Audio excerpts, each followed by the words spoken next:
ago, they were infamous brothers in crime. But the former drug kingpins and gang members have turned their lives around, and now they are helping others do the same. Their King of Kings Foundation is focused on crime prevention in South Jamaica, Queens. And joining us today, the president of the King of Kings Foundation, Todd Furtado, and its executive director, Lance Furtado. So nice to meet both of you. And likewise. Yes. You have been some busy men. Tell us what motivated you to start the King of Kings Foundation. And I'll leave it up to you guys to decide who wants to take that question. Okay, so I guess I'll just jump in there. Okay. So the motivation for Todd and I to start the King of Kings Foundation was us wanting to make a difference in our young leaders, our scholars' lives. And we wanted folks to recognize those stumbling blocks, those pitfalls, and those traps that are out there, the ones that we didn't recognize, you know. So we kind of wanted to just be proactive and, you know, to give a little background so people can kind of understand. So we've done some things in our lives that we're not proud of, right? And we were sent away to college. And on our return from college, we wanted to just kind of educate, motivate, uplift, and inspire our future leaders to reach their full potential, despite the elements that continuously surround them. And so we started going into schools and, you know, just kind of, you know, speaking from the heart. But we wanted to be a little more than a just one hit and quit. And so, you know, we said, you know, we have to do something a little more that will make us a little more substantial and give us a little more of a foundation where we can come into schools more frequently. And so we also wanted to tell our life story without glorifying it. One of the most important things that played a major role in Lance and I getting together and doing the things that we do now, while we was once, Lance called it college, I called it Holy Ghost training ground. You saw so many young people coming in, and it was just aggravating to see our young people really wasting their lives and not caring about tomorrow. So we was like, listen, we got to break this chain of destruction, because that pipeline from the prison to the schoolyard, it really exists. But we have to do everything that we can to dismantle that, or we're going to continuously be a product of the environment. Yeah. And in fact, Todd, I wanted to mention, you know, you said college, and I just wanted to clarify for the people who are not necessarily familiar with your story that we're talking about prison. You guys were involved in a little bit of everything, gangs, drugs. So talk to me a little bit about that, how you ended up going that direction, but also the fact that you did have that life experience. That has to really carry some weight when you start talking to people about, you know, how to avoid that, because you know what you're talking about because you lived it and you did it. Absolutely. Yes. And we're here to talk about it. And so the best way I can describe it, growing up in South Jamaica, Queens, we grew up in a single parent home.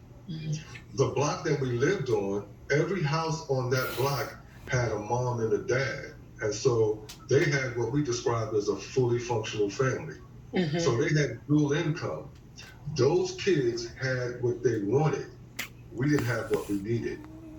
So we took matters into our own hands. And at the tender ages of 11, 12, and 13, we got involved with gangs.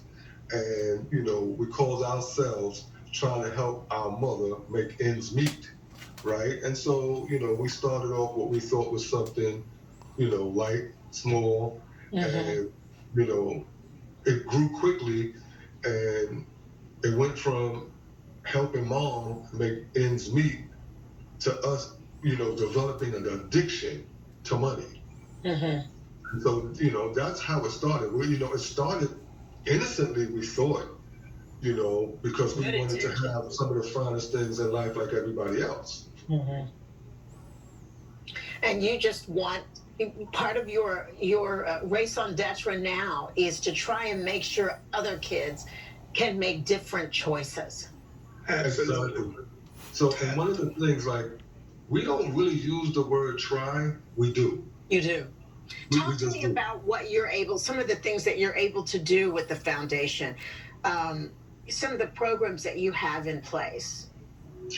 So we take a school/community-based approach to reducing violence and gun violence. We don't care what shape, form, or color that violence come in. We take a proactive approach to reducing it. And so our school piece, we have some programs that we developed and created on our own. One is our anti-drug, anti-gang warriors tour.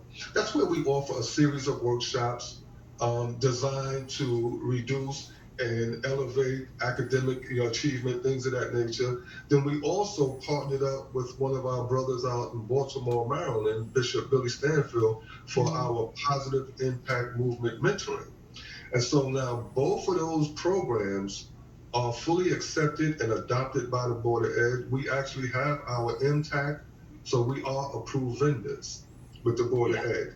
And so we also played a major and intricate role in bringing Cure Violence here to New York, known now as CMS, Crisis Management System. But about 12 years ago, when we brought it here to New York with then Senator Malcolm Smith, we brought it in under Operation Snug. It was a model that we adopted from Chicago, and at the time it was called Ceasefire. And so this program, this model had one sole purpose: reduce shootings and killings in a targeted area. That was the sole purpose. You know, there's just such an uptick in gang violence right now. Look, there are many, thoughts about what the cause is. Just your feelings about that. Are you concerned at all?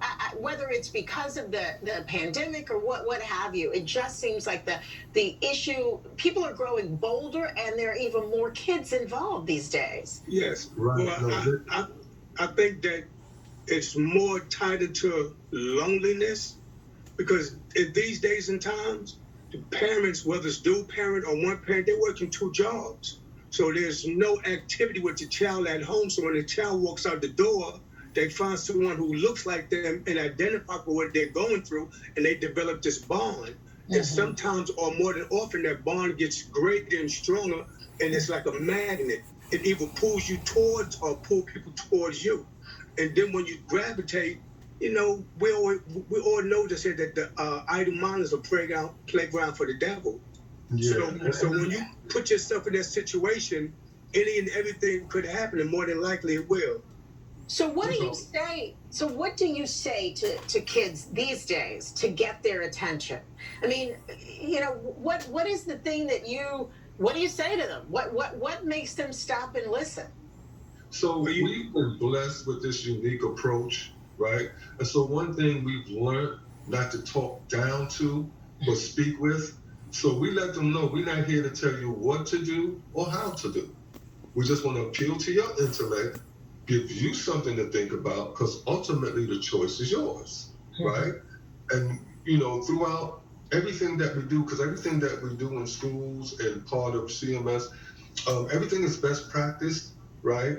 But we let them know there's a lot that we're going to talk about. You might not be able to remember it all or retain it. But we just ask you to remember 3 things: choices, consequences, what's at stake. Choices, consequences, what's at stake. If you just remember those 3 things, when it's ready to pop off, you just give yourself 10 seconds and stop and say, okay, I got a choice to make. What are the consequences and what's at stake? 9 times out of 10, they're going to make the right choice. When you're afforded the opportunity to interact with anyone 8 to 80, we must be really mindful that the way we speak to them, the things we implant in their spirit becomes their inner voice. And more than likely, it's either going to come out their mouth or they're going to walk in what they think they're hearing. So that's why we make a conscious decision when we speak. We speak with a nice, settled tone voice, and our fingers are not in anyone's face. Even though the message might have the capability of making a difference in that person's life, but all they would see is the finger in their face, which is disrespect. And the message goes in one ear and out the other. Yeah. So you figured out how to deliver that message in a way that they are most likely be able to receive it. Absolutely. And we give them one more key factor, because all of them say they're looking for the bag. right? They need the coins. That's all. To them now, they say it's about money. So we deal with job development and employment.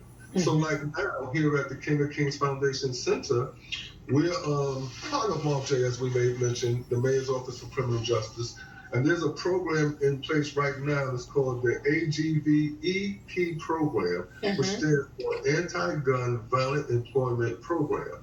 And so it's where we employ 14 to 24, right? And so 14 to 15, they get about $8 an hour, and they work a certain amount of hours a week. And then the 17 to 24, they get $15 an hour, and they work a certain amount of hours each week. And so that's a way of showing them, like, okay, if you want to pretend that this is about money, we got the bag for you right here. So I want to give your website one more time, kingofkingsfoundation.org.